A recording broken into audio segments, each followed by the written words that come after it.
Before, we have talked about how to run a hypnosis session.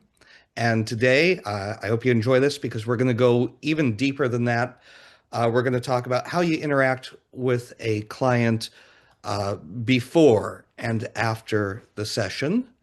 There will be breaks in here. So during those breaks, at any time, if you have any comments, observations, or questions, please raise your hand and we will call on you to speak. Without any further ado, my good friend, David Barron. All right. Thank you guys so much. Uh, uh, what I'm going to do, you should have with you a document that is, let me make sure. If you don't have the document, I'm going to just post it in the chat here. And it's available to you to download if you don't have it. If you are listening to this on YouTube, there may be a link, or you can contact me directly through the email, and I will be happy to make sure you have it. So this is going to go over basic format of what I've sort of devised. The question I always want to point out is, is consider who's the most important person in the hypnosis process, and the answer is the client. So every interaction that you have with them, whether it's a text message, whether it's a phone conversation, whether it's scheduling, is designed to fulfill some certain things that's going to make for positive and create some optimism, but also prepare them for the hypnosis session. The best way, the way that I start this is with just chronologically, which is the first contact, which is over the phone. For me, typically what happens is I'll get some information from the contact form on my website. It'll include an email address and a phone number. And what I do is I have a pre-written email that I immediately send to them that describes the program and answers just about every question they'd have.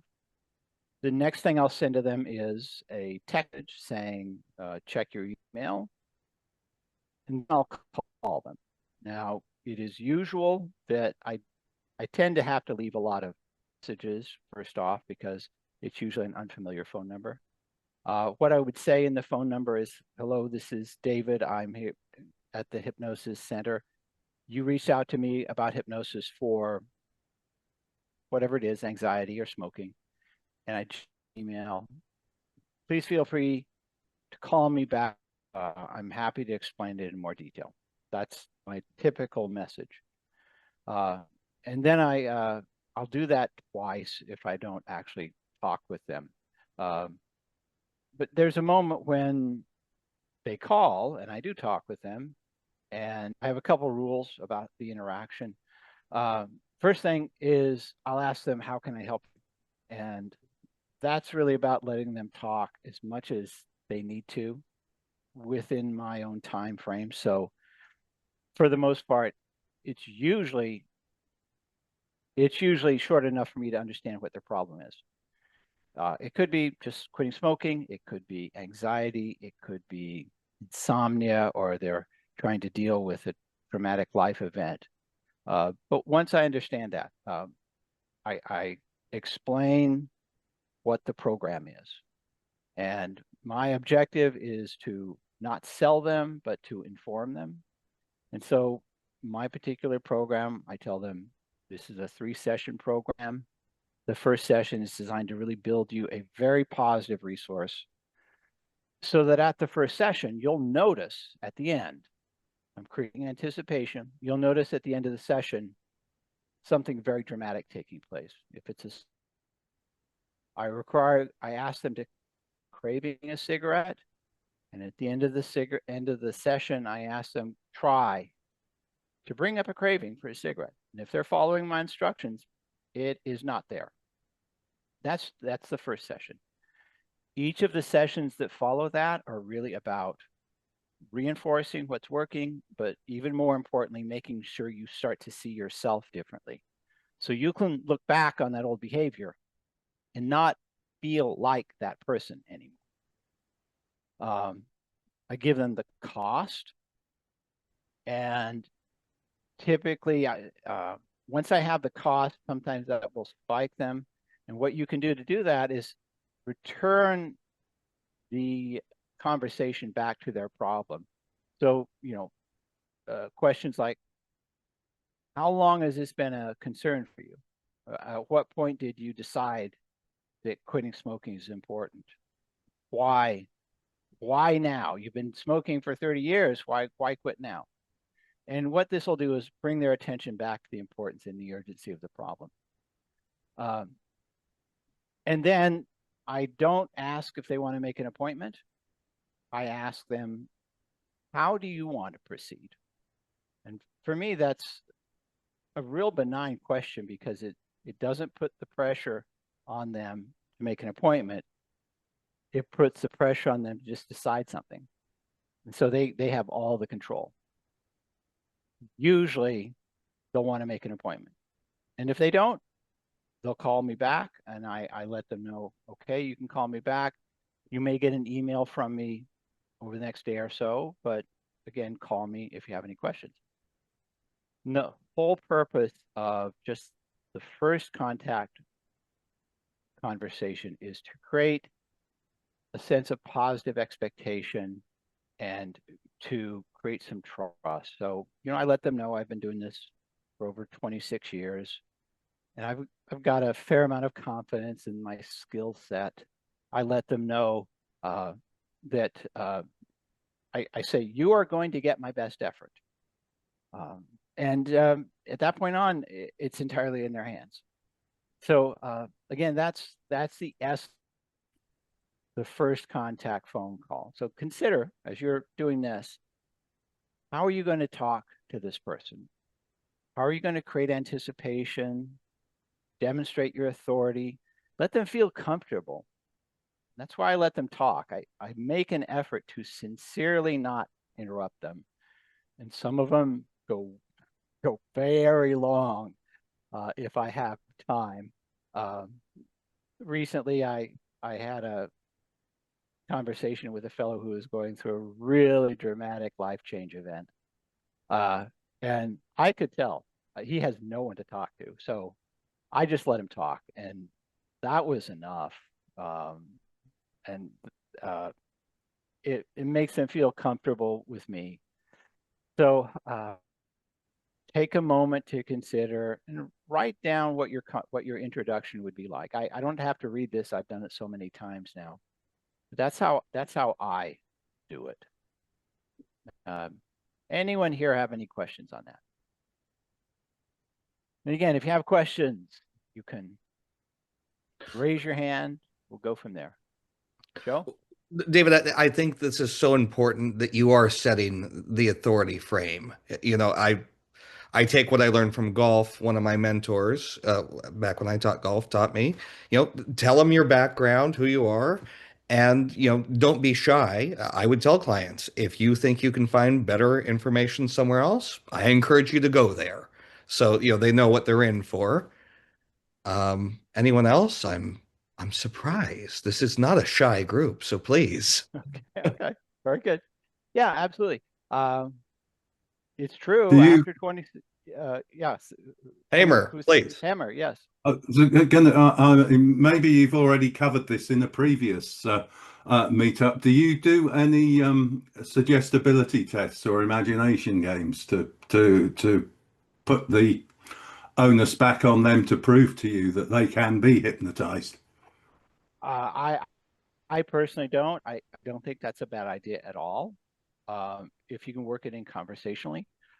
Occasionally, I will tell them what my expectation of them is. And that is simply all I'm going Mhm. to ask you to do is follow my instructions. I'm not Yeah. going to ask you to give you any suggestions. I'm going to give you simple instructions. And instructions, what I mean is, I'm going to tell you what to focus on. I'm going to Yeah. tell you maybe how to focus on it. Your job is to just make that happen. And so there I give the responsibility back to them. But if you can work in a suggestibility test in some way over the phone, it's a good idea. I would encourage it. Yeah. Thank you, Hammer. Before we get to Alex, I'll throw out this and that. Alex, you may have some opinions on this as well. This is more dealing, in person, but on Zoom.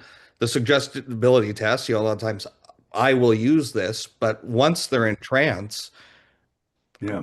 to me, it stops being a suggestibility test. And if they go into trance, I'm not going to take them out and put it. Well, I may if I'm trying to fractionate them, but why waste a good trance? That's kind of my feeling. Yeah. I Go ahead. I was going to say I have found that giving a decent pre-talk very often when I'm doing that, by the time I finish the pre-talk, they've just slipped completely into trance. It depends on who you give it to, but right. However I do it, I get more success when I give them a pre-talk first. Right. Yeah. And we'll be covering that part, so that's good. Absolutely. Alex? Okay. Right. First off, can you hear me? Because Yes. I've been working with this microphone, trying to get it to come online all night long. But if it's okay, just while I was on Tumblr, just before I came on here, this image just came up, and it's a meme from a person that I'd had an affair with for about 10 glorious years. It finished a couple of years back, but her meme just turned up on Tumblr, and it just reads the following: pain changes people. It makes them trust less, overthink more, and shut people out. And I thought that was a perfect way of introducing the pre-talk, as it were, the pre-sessions and that sort of thing. When you've got a client and it's their first time, and they're going to be more scared about being hypnotized than they were scared of losing their virginity. So it's often, yes. So you've got to think of it like that. So the pre-talk has got to be as reassuring as it's possible to get. And it was just a wonderful coincidence that meme just turns up, because that just speaks volumes about the people that are going to be coming to you. And this is before they even start their regular association with you, before you lay out, for example, there'll be 3 sessions in this course of treatment, or there'll be 10 sessions in this course of treatment. And before you tell them how much it will cost, you've got to get them into the position that they won't care about the money, because the most important thing about it will be them going inside and finding themselves thinking, yes, I can do this. I will want to be hypnotized. And at that point, once the weight has shifted from the financial consideration or the time consideration of finding the time for 10 sessions, 1 per week or something like that, once that's shifted to the main part of it, which is going in for the hypnosis, going in to let go and that sort of stuff, you'll have done most of the work for them, because by the time you started that talk, you will have got through to them that they have been overthinking, they've been shutting people out, but that when you're approaching them to say, this is what I can do, and then you lay out your offer on the table for them, they'll be in the position where they've shifted that weight across and they're saying, I have shut people out, but good idea. I'm going to open up to this person and do the most amazing thing, an unthinkable thing I couldn't have thought of 6 months ago when I was in the throes of my addiction. I'm going to let go to this man or this woman and just release all that and see where it goes. So by that time, you've done that, and then you've got to put that in to make them feel heard, to make them feel, yes, you're overthinking things. You can open up here, because this is part of your healing. This is where you turn around. This is where you come up from the gravity well, and I'll reach out a hand and help you. Yeah, Anyway, that's that's perfect. it. Welcome That's to my good. TED Talk. Thank you very much, Alex. Yeah, okay. We're just covered the first part. There's several more. Okay, so I want to talk about setting up your environment. And again, this is for the benefit of your client. And the environment that you have is there to, again, demonstrate to them they're in a professional environment and to make them feel comfortable. If you have an office, of course, make it clean and uncluttered. If you want to further demonstrate your authority and you have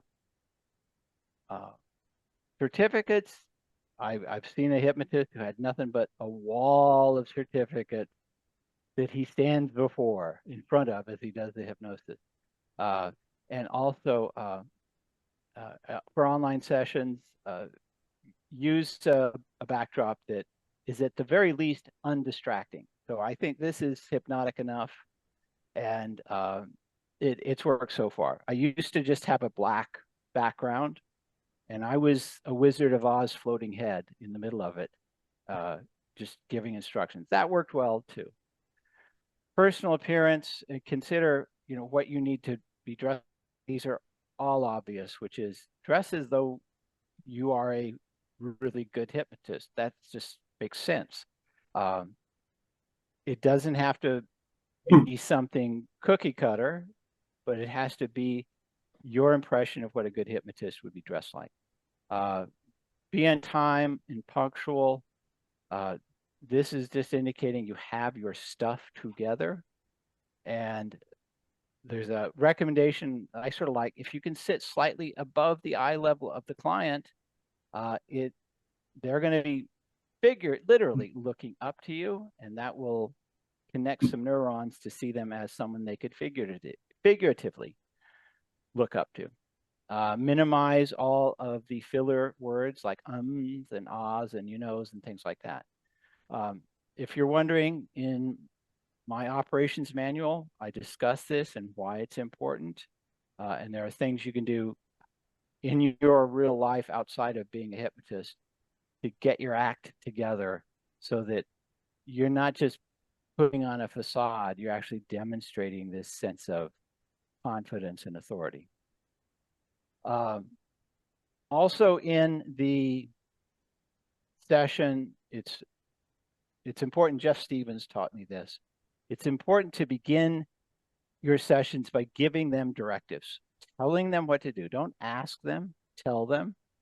Things like, sit over here, sit up straight, could you put your feet flat on the floor? I used to always wonder why a hip on a stage show says, don't cross your feet, put your feet flat on the floor. It's not because that's going to prevent them from being, he wants to give them an instruction to follow so they start getting comfortable following instructions. And so give directions, and also to demonstrate your authority, be comfortable with silence. And how you can demonstrate that is when you ask a question, just shut up, let them answer it. If they have to pause for 30 minutes or 30 seconds rather, that's fine. Be comfortable with it, and be comfortable maintaining your eye contact. If they start getting uncomfortable, they persist making that eye contact, they will get comfortable with you making that eye contact.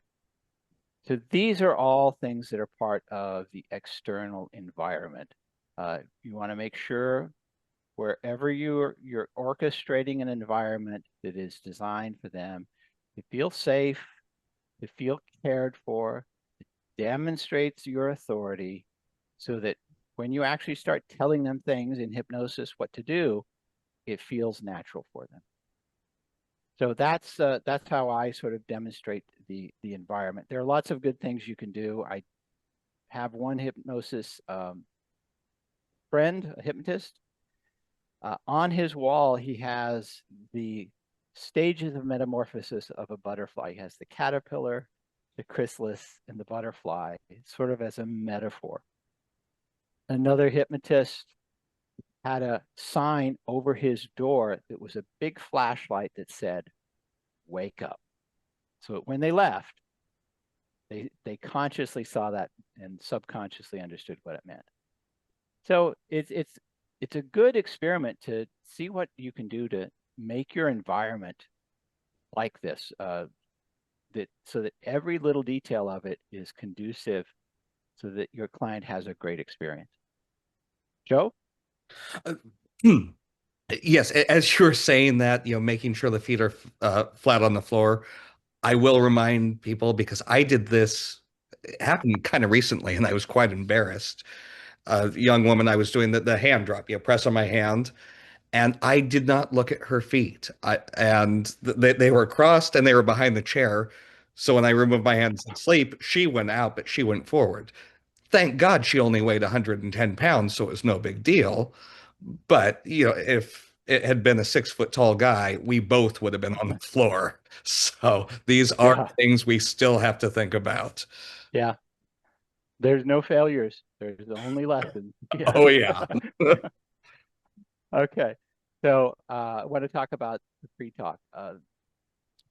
Everyone has their own understanding of a pre-talk, and I think if the pre-talk should be designed to do several things: make the client feel comfortable, help them understand their responsibilities, to feel a sense of anticipation, and to agree to follow your instructions so that they subconsciously agree that you are an authority they're going to follow. There are a lot of different pre-talks you can find, and mine is pretty simple. Mine is basically asking them, what do you want to accomplish?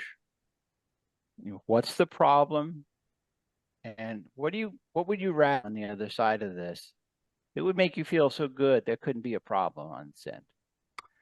And then I tell them what hypnosis should feel like. Some people come with a really strong preconception of what hypnosis is like they're going to have no memory, they're going to be zombies and automatons, or they're going to be asleep. And I remind them that can only happen occasionally with some people who are incredibly good at this, and it's not necessary they go that far.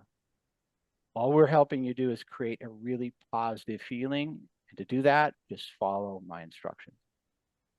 So my pre-talk's pretty short, but I know some hypnotists have a 45-minute pre-talk, and Really? it works really well for them. Yeah. Hammer, did you have a comment? No, not really. One thing I do find really helpful in the pre-talk though is when I say you say they need to be willing to follow your instructions, and then I'll say to them, and that means you need to be able to let go, get out of your own way, let go of any preconceived ideas you may have about what is or what isn't hypnosis, what is or what isn't possible. If you push back, none of this is going to work, sort of thing. Oh, good. And that bit I find for the people that don't know whether they've really been hypnotized because they thought you were going to turn them into a cat or a dog or something, Yeah, something absolutely. like that. And I like to frame things in terms of not suggestions. I'm not going to suggest you do anything. I'm going to give you instructions. So think of it like a recipe. And to make bread, you've got 3 components. You've got water, you got flour, you got yeast. This is a recipe. And if you delete any one of those components, that. you're not going to get bread. Okay. You'll have something, but it won't be bread. So do what you can to just follow the instructions. And again, what that means is when I give an instruction, make it as real for you in your mind as possible. All right. Hammer, you could you mute yourself? Yeah, thank you so much. And then just to start, I ask, do you have any questions? I always end by saying, do you have any questions? Is there anything else I need to know? And so that gives them an opportunity to unload anything else. And then I'll say, Do you understand what you're doing here? Do you agree? And are you ready? So I want to get a yes set. Yes, I understand. Yes, I agree. Yes, I'm ready. Then I go right in to the induction. Again, your process may vary. Make it your own. And if you don't have your own yet, again, you can rely on the operations manual that I offer to those people who ask for it. Questions, comments? Joe? Oh, Well, yeah. I think. Graham. Graham has a question. Joe first, please. I think he was about to say Oh, something. go ahead. It may be far more profound. Well, probably profound, but also some people probably say it's a bit of a pedantic thing about terminology, because quite often some people confuse the idea of a pre-talk of what you say to your client before each individual bit of hypnosis. So, for example, if you're going to do a induction about relaxation, you could do like before you say, like, look up at the ceiling and focus on a point sort of thing. Say, we're going to be doing relaxation work where you're going to be imagining this, that, and the other, and you're telling them what suggestions they're going to use, so they're pre-primed, ready for the induction. Yeah, good point. Good point.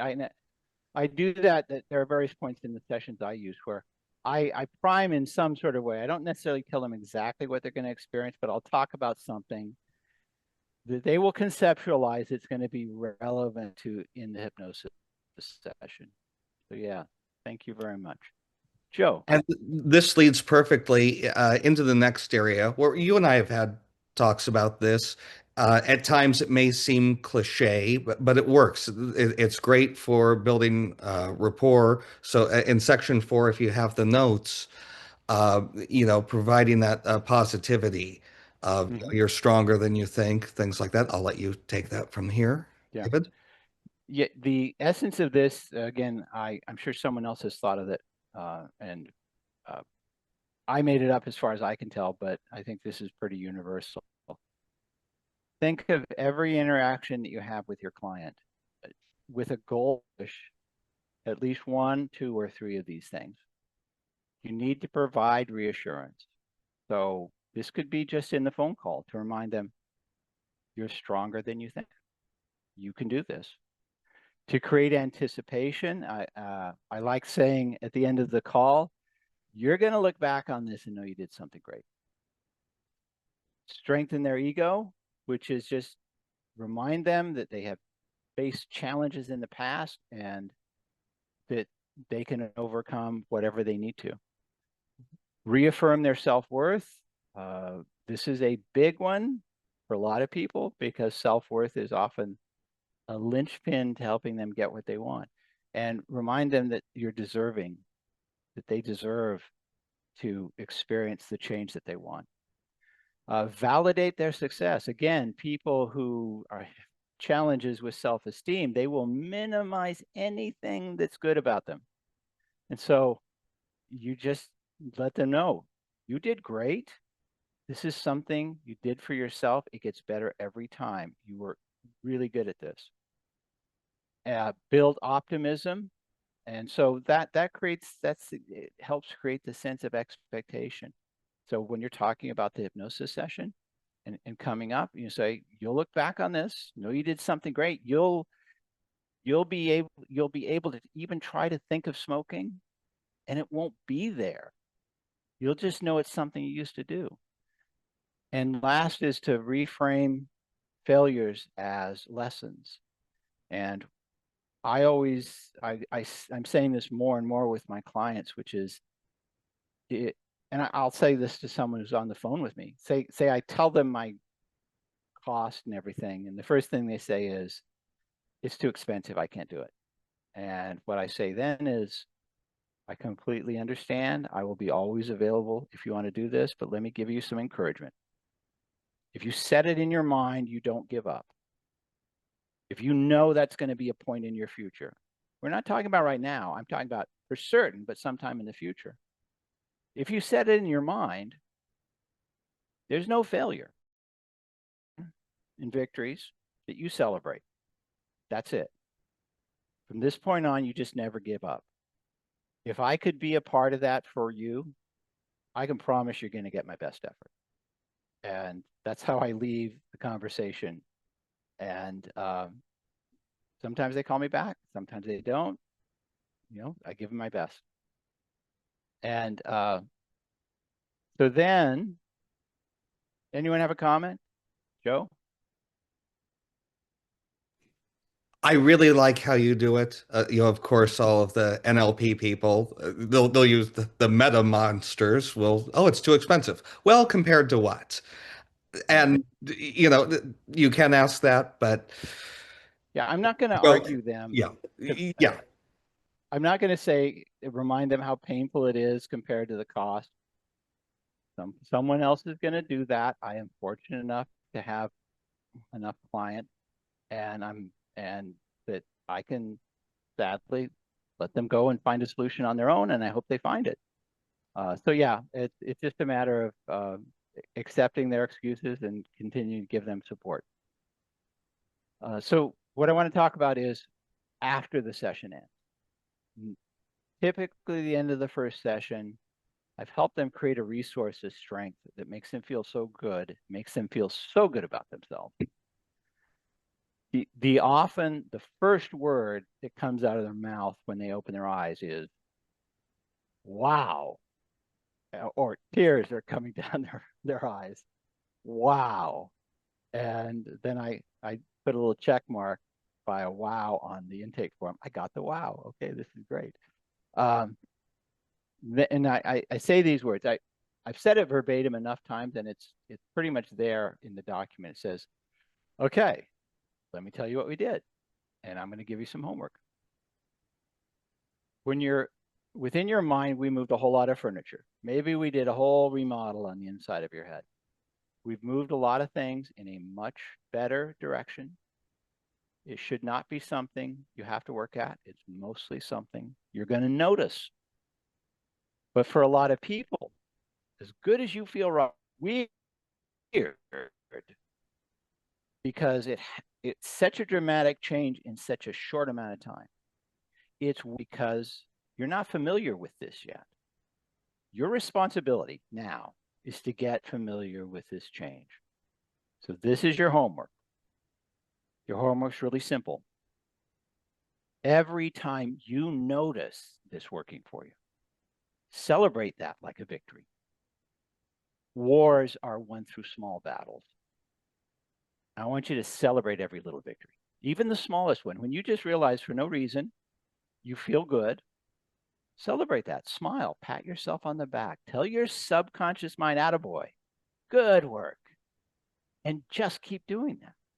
So if you get in your car and you realize, I used to reach for a cigarette right now, but this feels weird. Smile, pat yourself on the back, and celebrate that until you realize you don't have to anymore. Celebrate your victory. So that's the end. That's how I wrap up when they open their eyes. There's also a process that I'll do is I'll have them tell me how they're feeling and how good it feels. And I'll say, okay, do this really quick. Close your eyes and focus in on that feeling. Put all of your attention on that feeling. And take your hand, place them on your heart right now. And I wait for them to do it. They have their hands on their heart, and I say, as you focus in on this feeling, as you press on your heart, I want you to shout in your mind, I deserve this. I deserve this. I deserve this. I deserve this. And let that echo and repeat endlessly. This is your feeling. You created it. You own it. This is your feeling. You deserve this. I'll sit silently for a while as they are like this. And if they take too much time, I'll say, it feels really good, doesn't it? And they go, yes. And I say, you deserve it. You absolutely deserve it. I am endlessly surprised how many people have never considered a sense of deservingness for themselves. And once they have that, it makes a huge impact on them. And last thing I do after I schedule the appointment, have them repeat their homework, I'll let them know how proud I am of them. I say, you did a great job. I'm very proud of you. Now, what that does, it gives them encouragement, but a parent figure is the one who says, I'm proud of you. So again, puts me in that authority figure to say, I'm so proud of you. You did so well. It feels good, doesn't it? And they say yes, and I shake their hand, and I wait until they leave, and then I count my money. Okay, that's it. David, I love how you do that because you are maintaining the authority frame, but also this is one of my favorite lines of your mentor, Jeff Stevens. You know, you don't waste a good trance. And when you bring them out, yes, their eyes are open, but you've got probably at least 90 seconds to 2 minutes where they're still in trance. So they're going to absorb this. Yeah, absolutely. Absolutely. So everything, now, again, imagine structuring it in your mind so every interaction does something that is positive. Think of the emails you write them, of the messages you leave them, or the text messages that follow up. On the last session, I always ask them to first, I say it in a humorous way, which is, if you know anyone who is mildly neurotic, just mention my name. And everyone knows everybody who's not mild neurotic. And that gets a laugh. The last part of the final session, I will ask one or two things. I'll ask if they would please write a Google review, and I'll say, I'm going to send you an email, and that email has on it a link to some audio recordings you can always use, but there'll also be a link to post a Google review. And all I ask you to do is be honest about your experience. That's all I ask. And sometimes when someone is an incredibly good subject, I'll ask them if they could be interviewed briefly to record something other people are gonna say. And how the recording typically works is, I'm going to ask you 3 questions. The first question is just simply to introduce yourself and explain why you came to the Hypnosis Center. The second question is, what was your results? And the third question is, people are going to ask you what it's like to be hypnotized. How do you describe your experience of hypnosis? That's all I ask.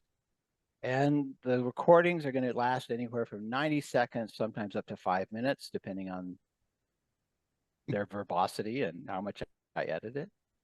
And then I use that as a promo tool to either put on YouTube, or to post as I have to edit it down to 30 seconds, but I can put it on Google as support there. If you go to NewHampshireHypnosis.com, there's the Google, I forget what it's called, but it describes my business, and it has all of these videos of people and their experience. And that's it. Okay.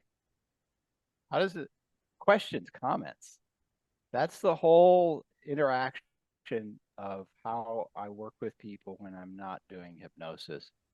What thoughts, anybody? Yeah, just wonder if I can just quickly jump back to the settings, if I may, David. Mm-hmm.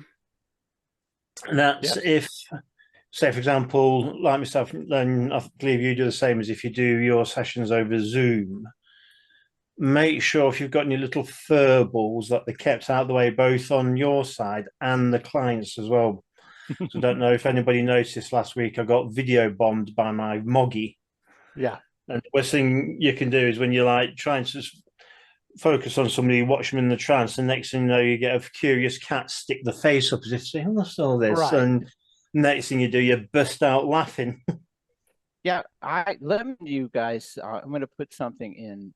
This is what I do is I tell people, if we're going to do it through Zoom, the first thing you do is or that there are no distractions. And I'll send you a document on how to set up your hypnosis setting, and I'm sending it to you right now in the chat so you can download that. It's pretty straightforward. It's only like 4 or 5 bullet points of how to do it. Yeah, so the hour with no distraction. I do also have an office they can travel to where it's set up in a professional environment, so that's always an option to them as well. But yes, make sure that any distractions like cats, like parents or kids. I did have one client I was working with, and she was doing so well.